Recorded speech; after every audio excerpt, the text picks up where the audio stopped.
Você é o tipo de pessoa que pensa demais? E se você pensa demais, você já parou para pensar que a tua cabeça, a tua mente, ela pode ser a tua maior aliada, mas às vezes pode ser a tua pior inimiga? Olá, eu sou o professor Rogério Camargo e no vídeo de hoje eu gostaria de falar da obra do poeta Fernando Pessoa, um autor que, entre outras coisas, transformou o peso de pensar demais numa das obras mais importantes da literatura de língua portuguesa. Fernando Pessoa nasceu em Lisboa no final do século XIX, em 1888, e morreu em 1935. É considerado um dos maiores poetas da língua portuguesa e tem uma obra cuja inventividade rivaliza com grandes nomes da literatura universal como Shakespeare, Cervantes, Dante, Homero. Por que eu comparo o Fernando Pessoa com esses grandes autores? Porque o Fernando Pessoa, ele não foi apenas um poeta que escreveu em língua portuguesa. Ele foi um criador de outros poetas. Talvez você já tenha ouvido falar da palavra heterônimo. Fernando Pessoa criou vários heterônimos.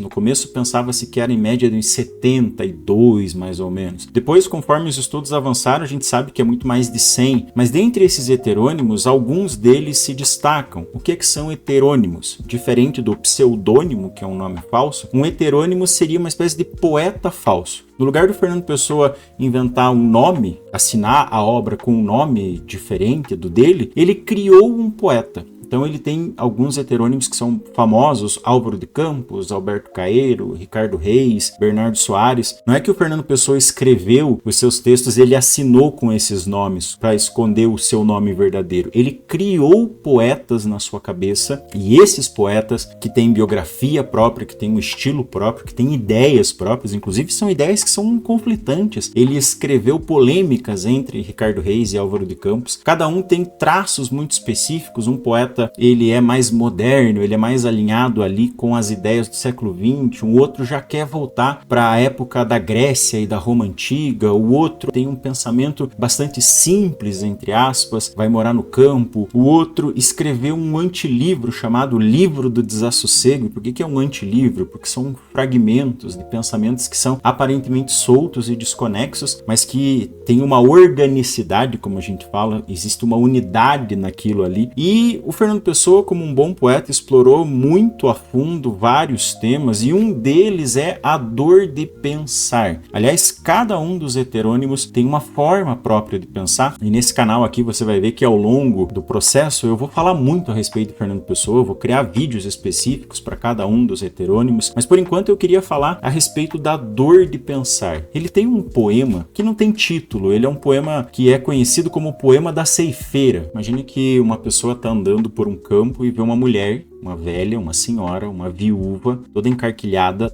trabalhando, ceifando o campo. E aí, o que chama a atenção desse eu lírico, que é a voz que canta no poema, que observa essa mulher, é que a ceifeira está cantando. Ela está alegre ali naquele trabalho, e na cabeça dele não faz sentido que uma mulher viúva, velha, que está fragilizada, que está sofrendo, está num trabalho duro, está num trabalho pesado, ela cante, porque na cabeça dele não tem motivo nenhum para cantar. E aí ele faz uma constatação que, na minha concepção, representa um dos versos, talvez o verso mais triste da língua portuguesa. A certa altura ele se percebe que ele está pensando naquela mulher e que ele está pensando que ele está pensando naquela mulher. É como se ele tivesse uma consciência de ter consciência. E aí, quando ele nota que ele tem aquele sentimento, quando ele percebe que ele não consegue aceitar, que ele não consegue entender por que aquela mulher está tão feliz, ele diz: "O que em mim sente está pensando". E é a respeito disso que eu queria conversar com você nesse poema. Eu vou colocar o poema inteiro aqui para você ver. Ela canta, pobre ceifeira,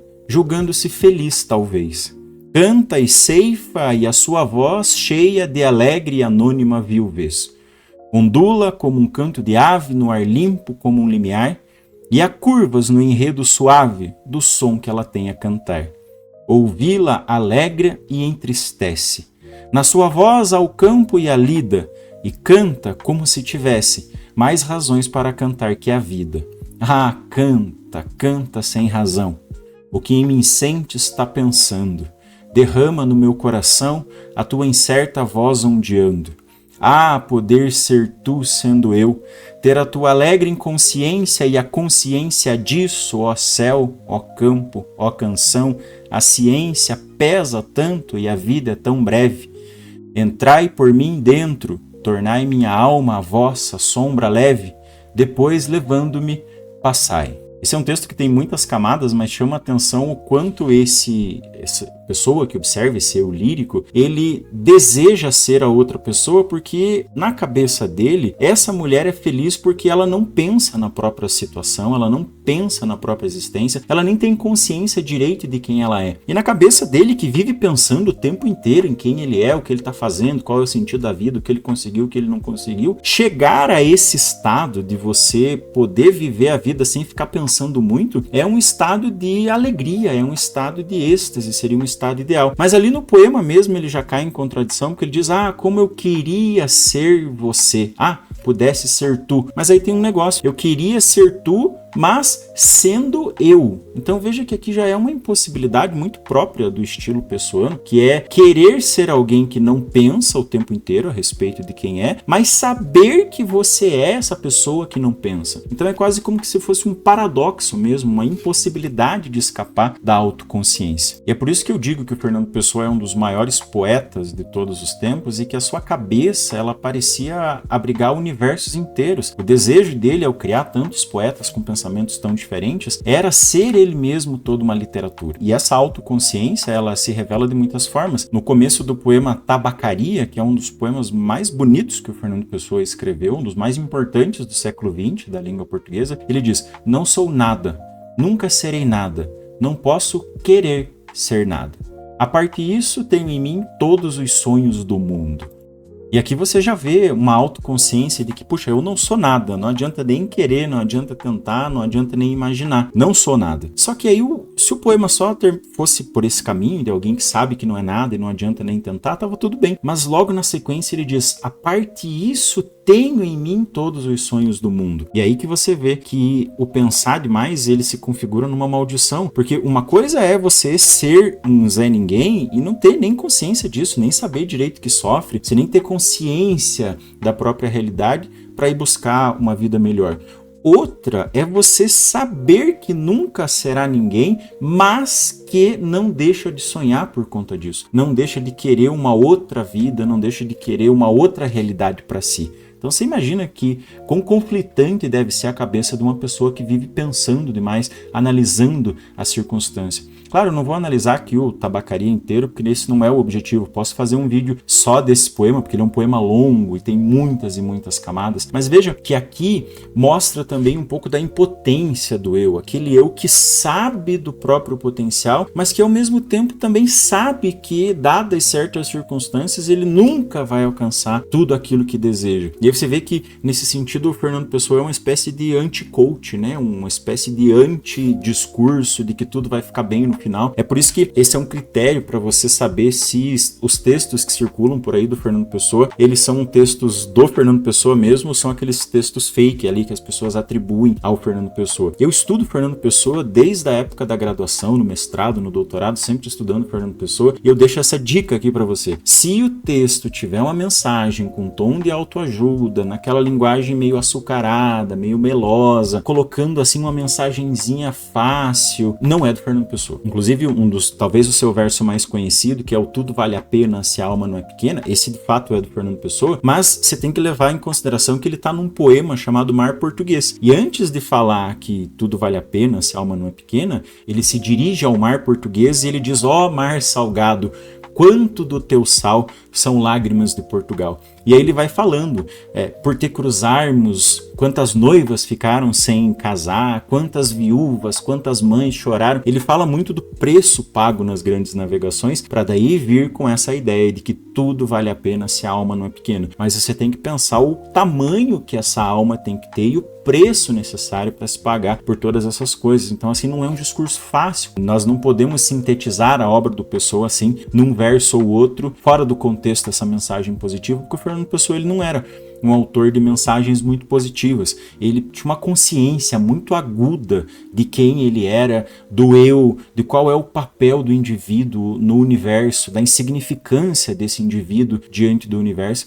Talvez por isso, para poder ajudar um pouco a aliviar essa dor de pensar, ele tenha se dividido em tantos poetas para pensar de formas diferentes e cada um ter as próprias contradições, porque quando a gente tem as nossas próprias contradições já é difícil. Agora imagina você com tantos pensamentos distintos tendo que organizar isso tudo numa única cabeça. E aí, enquanto a gente tem o Ricardo Reis, por exemplo, que é esse poeta que se volta para a Grécia e para a Roma Antiga, o Álvaro de Campos, que é o poeta que fica na modernidade avaliando como é que é a vida moderna do século XX, a gente tem o Alberto Caeiro, que é um poeta pastor, um poeta que vai ficar no campo, que tem um verso que ele tenta ensinar para os outros, heterônimos, porque o Alberto Caeiro vai ser uma espécie de mestre para todos os outros. Ele tenta ensinar para os outros que pensar demais não é uma coisa boa. Ele diz, inclusive, num dos versos muito bonitos, que pensar é estar doente dos olhos, porque quando você fica pensando demais, você deixa de aproveitar o instante, você é consumido por esse pensamento e ele rouba de você muito da alegria, muito da inocência, rouba de você muito do espanto natural de olhar para as coisas e enxergarem as coisas como elas são, não o que elas poderiam ser, não o que elas simbolizam, não o que elas representam, porque isso é uma construção do nosso pensamento, isso é uma forma de interpretar a realidade. E no caso lá do Alberto Caeiro, ele mesmo diz, interpretar a realidade é atribuir a ela um sentido falso, é a nossa percepção, é a nossa subjetividade que olha para o mundo e sofre por conta dele, por tentar aprender aquilo que ele não é.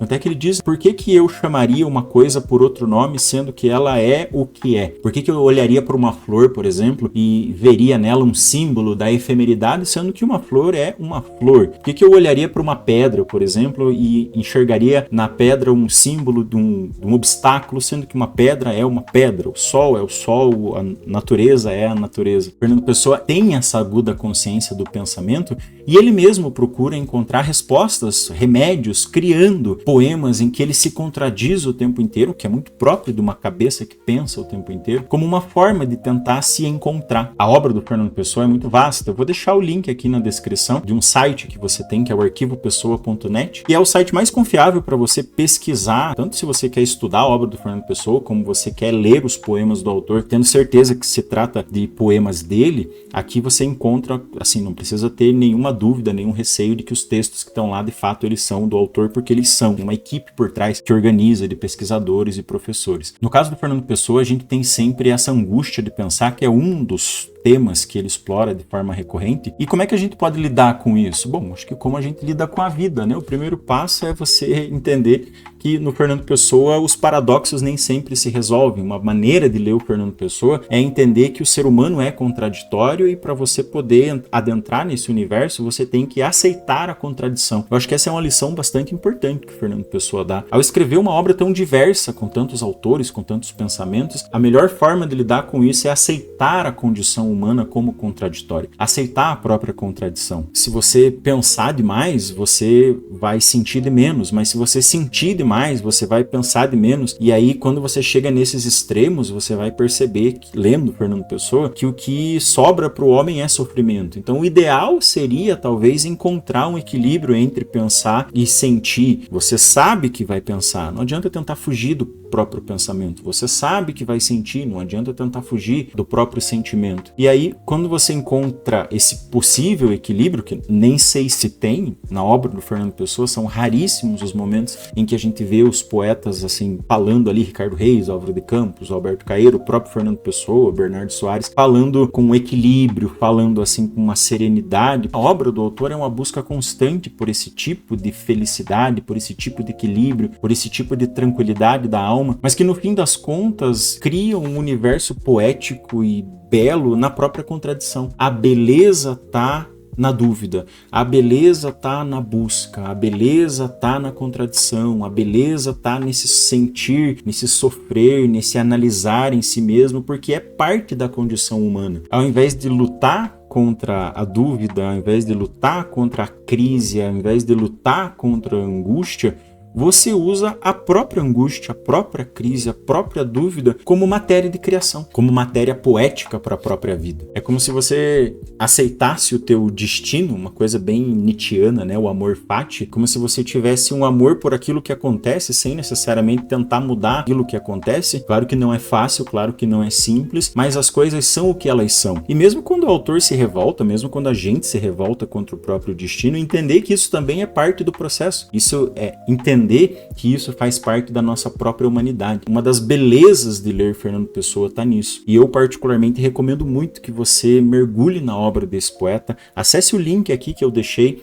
desse arquivo, você vai ver que tem poemas para todos os gostos. Fernando Pessoa escreveu uma obra muito vasta, muito rica, escreveu em inglês, escreveu em francês, mas sobretudo escreveu em português. Ele dizia que a sua pátria era a língua portuguesa, então vale muito a pena a gente conhecer esse autor. Claro, se você gosta de literatura, se você gostou desse vídeo, se você está lendo Fernando Pessoa, se você está estudando Fernando Pessoa, deixa aqui nos comentários qual é o poema que você mais gosta do Fernando Pessoa, qual é o heterônimo que você mais admira. Se você achar que esse vídeo foi bacana, considere deixar o seu like, mande esse vídeo para alguém que poderia gostar dos poemas, alguém que está estudando Fernando Pessoa. Compartilhe aqui as suas experiências de leitura, que no fim das contas, como é um lema aqui desse canal, ler é sempre melhor do que não ler. Até!